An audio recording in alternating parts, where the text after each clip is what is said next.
Let me now invite our first of the invited speakers, Wiwat Changtrakul. He's an independent translator and an ex-journalist based in Chaiyaphum province in Thailand. Since 2018, he began advocating for dark skies by building an online community.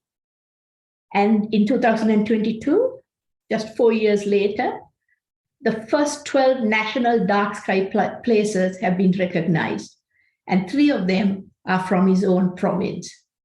So thank you, Wiwat, for joining us today. And without further ado, over to you, Wiwat. Thank you very much for the introduction, Nilani. I hope everyone can hear me well. Okay. So I'm Wiwat from Chaiyaphum, Thailand. So let's get into it. I've got 20 minutes, I guess, with the presentation.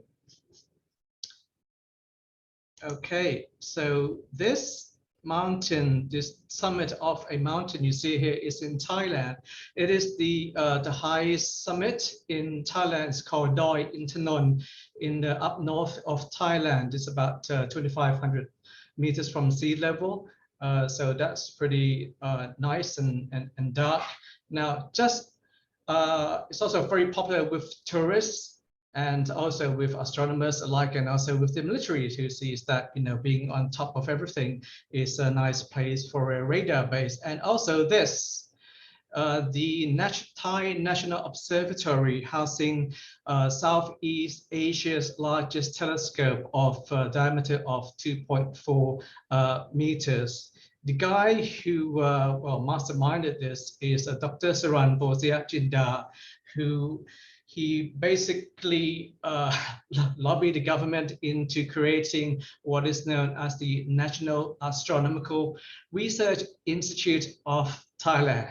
That's quite a mouthful. So it's NARIT for short. So they don't just come and build an observatory here just to watch the skies, but also to build the sciences, you know, STEM, into developing the education and science and the technology of the country. And he picked this point as it's like probably the best location to have an observatory in the whole of Thailand. But that has been running for quite about like a dozen years now. And but several years ago, you know, all went well until we got this. Now, this is not something that was new back several years ago, but it was something that was like actually slowly developing. You see in the foothills around Doi Intanon, below the observatory, there are flower farms. These flower farms, they farm chrysanthemum flowers mostly. They produce good money for the locals here, and they've been doing it since the late 80s. But in the early 90s, someone suggested that, hey, you know, since it makes good money, why not grow more of them? And the market seems to like flowers that have long stems, you know, fetch the best money. So, you know, they have this technique to shine the lights onto the flowers at night. They're actually suggesting for it to be like 3 to 4 hours in the evenings to make it work. And you know, locals well, some of them could not afford to you know, for their electricity, because in those days only the incandescent bulbs were available, so that costs quite a bit, not just the bulbs, but I mean the electricity. But in the late 2000s and the 2010s especially, came the technology of compact fluorescent, which is like 4 times more efficient and becoming quite accessible to just about everybody. So, and instead of just like, you know, lowering the energy bills, the locals thought, hey, we now have cheap lights. Let's have more of them. Okay, and as you can see, these bulbs are not shaded in any way or form. They are just like that. So that became a big boom, with the acceleration of the light pollution in the surrounding areas around the observatory, around Doi Intanon. And there are like 1,000 acres of this. According to one figure I got from Narit, is that one village of 200 households, 1,000 people, produces as much light pollution as a city of 100,000.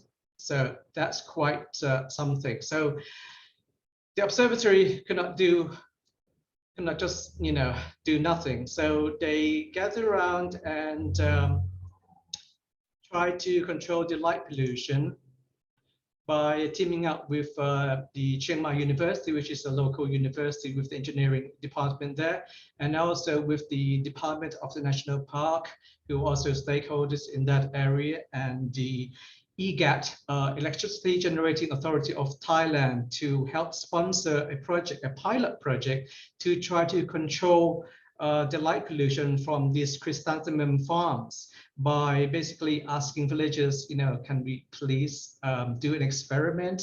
If it works, then, please do it. What we are trying to do is that to put lampshades, and we'll install LED light bulbs, which are even more efficient than the compact fluorescent light bulbs, and it will cost nothing to the villages. So EGAT sponsored it by footing a bill which cost something like 24 cars worth of money for just one village of 200 households. And basically in about 2 months' time, it worked. The productivity was the same as before. The installation of all these lampshades and the new LED bulbs, which are under control for the light pollution. As you can see, the lampshades are not purpose-built lampshades. These are actually improvised plant pots, plastic ones, but they do the job just as well.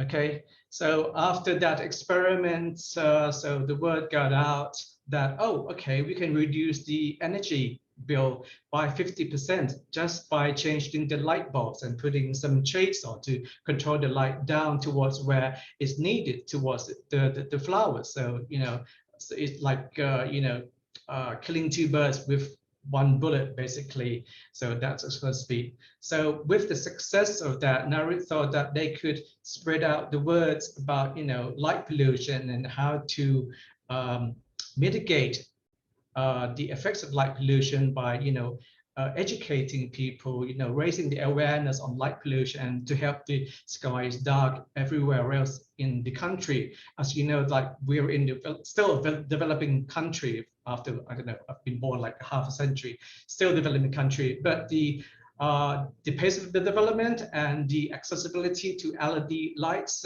becoming more widespread, and of course that's accelerating light pollution around just about every city, and even coming into the rural area like where I am right now. So they signed and Narit signed an MOU with the Department of National Parks, because, well, where else can you find dark skies but national parks? We have over 150 national parks in Thailand, so there's a good chance that if we can do something about it, we can help, raise the awareness and help protect the skies. But in a parallel world, not a Marvel movie, in a parallel world, this is where I live, the province where I live, not where I live, that's a temple. I have also been exploring about dark sky on my own as well, by chance. So you see this guy, I hope this doesn't freak you out, but this guy, he's a friend of mine from former workplace at the Bangkok Post English newspaper, and he's a mountain bike freak, and he called me up one day and said, Wiwat, do you know a mountain bike trail in my province? And I said, no. So I hooked up with a cycling club in the province, and they hooked me up with the national park, saying, oh yes, we have a new forest that's just been annexed to a national park, and it's only about 6,000 acres, no one's ever been here before. So it would be great if you can come and, do a bit of exploration. So we did. And we had an appointment one day, but we went in early just to check things out. But because it was not on the map, it was not on any map because it's new, we got lost. And we got lost. And by the time we got there, it was like about 7 p.m. in the evening. And this is what we found. Well, it was something like this, because I didn't take pictures at the time. It was something like this. It was dark, 360 degrees of darkness all around. And I've been to like 24, 25 countries around the world, and I've never seen a place that's so dark, and there was no light bulb anywhere around in any direction. So, and then it occurred to me there's a word dark sky in my head somewhere. I've been reading about it maybe in an online article somewhere. And when I got back home, I Googled it, and yes, dark sky, and it got me to IDA. And oh, okay, I can propose International Dark Sky Park. Oh, what are the requirements? Oh, there's like 3 pages long requirements, which I could not understand a single word, except the word Milky Way. Okay, so I have to find a proof that I can see the Milky Way there. But the thing is, I did not know how to photograph a Milky Way. I've never even shot a photograph of stars before. I've never done it before, So Google then how to photograph Milky Way. And I learned from other online sources and YouTubes, and read about it until like, okay, let's go out and try to shoot the Milky Way. And it wasn't easy going there, because the last 6 kilometers is on rough road like this, where my sedan, my saloon car, could not have access to. So I had to park it just like in front of the national park, and then ride it up to the mountain there. And I tried it like a few times. The first time it rained, so I couldn't photograph. The second time it was fogged in, so I couldn't get a photograph. And then the third time, I got this. Well, I got these. These were the first pictures of the Milky Way that I ever got. You can see there are other focus, because I had a very, very, very basic setup. The camera that I had, and I didn't even have a tripod. But I tried, and I think I got what I needed to send the information, the words to. From what I can find, there was no mentioning of dark sky in Thai websites anywhere. So, but I guess I just, do a cold call and call this Tri-Astronomical Society, and also to the National Astronomical Research Institute of Thailand, NARIT. And within 30 minutes, a guy, his name is Jesada, by the way, I can still remember his name because we're still working together. He called me up and said, wait, how do you know about dark sky? And I said, I don't know anything about dark sky. That's why I'm calling you. And anyway, we chat, and he sent me the sky quality meter for me to check up on the, if it's worth being a national dark sky park. And then, the next few days I went to see the national park chief and say, hey, I want to propose this national park to become a dark sky, because, it's going to help you with tourism. That's the KPI that he needed. Instead of just being able to visit during the daytime, we can now have, astro tourists come and see the stars here for the rest of the nights. So yeah, I got that and tried to do everything that NARIT asked me to do. I got the measurements, it qualified. He asked me it should be above 20 magnitude. I got 21.17 on my first night. See, and that's my setup. I didn't have a tripod. So yeah, and I got more Milky Way pictures, and NARIT asked me to do it 10 times. So I had to go there more than 10 times, because sometimes it was raining, sometimes it was fogged in. And after 12 times, I got all 10 measurements that NARIT wanted me to do, and all the trouble getting there. And yeah, and then we said, okay, so what's next? And said, well, wait, because they are sending like one consultant who's working with the national park to go and inspect other national parks, see if there are you know, something could be done to protect the dark skies and maybe, you know, certify them as national dark sky parks, you know. So in the meantime, what could I do? You know, I've learned quite a lot, you know, over the 1.5 year or 2 years actually, to, you know, light pollution and stuff, and how to protect dark sky. So I decided I would start an online community with on a Facebook called Dark Sky Thailand. It's actually started in 2017, but then after a year it got blocked because some technical stuff, I don't know why, but here it is, and now I've got close to 10,000 followers. One reason I got to up to 10,000 followers is not just because I'm sharing about light pollution and dark sky awareness, conservation things, but because I'm also, because, you know, rarely do I get content about light pollution and dark sky conservation. So I put in some of my interest in space, and that helped. Okay, so yes, contents about light pollution and effects of light pollution, and also it's about space, who is in space right now, and art. You know, this one was painted by a Thai artist up in the north, and she loves stars, and I tried to put in some content into that as well. And of course, I wanted to show people, you know, dark skies and try to improve my photography skills as well.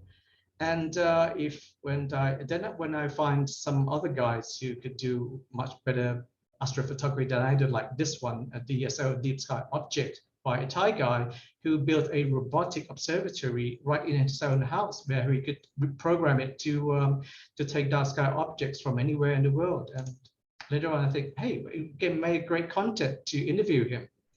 And then I read an article about a girl who wrote to the Apollo 11 crew, asking them to come to Thailand, and they did. Neil Armstrong came twice.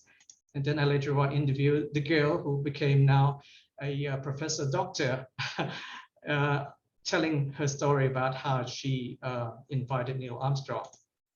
And I also met a real astronaut myself, Dr. Mukai from Japan, the first Japanese astronaut. And then one day in 2019, I got invited to a forum about the dark sky. And this was the first community kind of activity, you know, to raise awareness about light pollution. That was like first networking event with the public. And then what happened? COVID-19. Okay. But by the end of 2020, because of the national park agreements, we got to do a workshop, the first of its kind, to get representatives of national park to come and, you know, just learn about the stars and how we could make a national park into a dark sky park. And yeah, you know, I was very happy that things did work out and developed into something greater than just one national park. So, and then I moved house and to become closer to dark sky. This picture was taken in my own backyard, right out here. And did a movie. I did Thai subtitling for Saving in the Dark from the IDA. I asked Sira Murali if I could do subtitling into Thai, because the Google Translate didn't really work. So I asked to do that, and I got all these 14 speakers from all facets of the community. I've got an environment NGO. I've got the Muslim Islamic Astronomical Society. I've got a politician who's into environment. I've got the Thailand's biggest birding society. I've got a guy who bought a land just to be in nature conservation. I've got an expert in fireflies. I've got the head of the PR department of the National Technology Development Agency. I've got Dr. Apipan, she's an expert in urban lighting. So that was quite something. So that also, like, kicked, accelerated networking of the light sky conservation in Thailand. And then Dr. Saran, he introduced in July this year the first 12 national dark sky parks in Thailand. And there are 4 categories. There's the national parks, dark sky national parks, same criteria as the international ones. And You can see there's now 15 of them, and there's also what are the other? There's a dark sky community, private dark sky park, which is the same criteria as the dark sky park but private, and a suburban dark sky place. Yeah, so that's how Thailand got our first. This one is close to my house. It's only like 25 kilometers away. Yeah. And Narit is still continue to raise awareness on dark sky. They're doing an amazing outreach program to all the schools. Like they've got like 500 schools to teach astronomy. And this is a picture from the science fair recently in August. So thank you very much for listening. And if you want to find out more about dark skies in Thailand, come to my Facebook page, Dark Sky Thailand, or of course to Narit webpage. Not just print Narit and you'll be there. Well,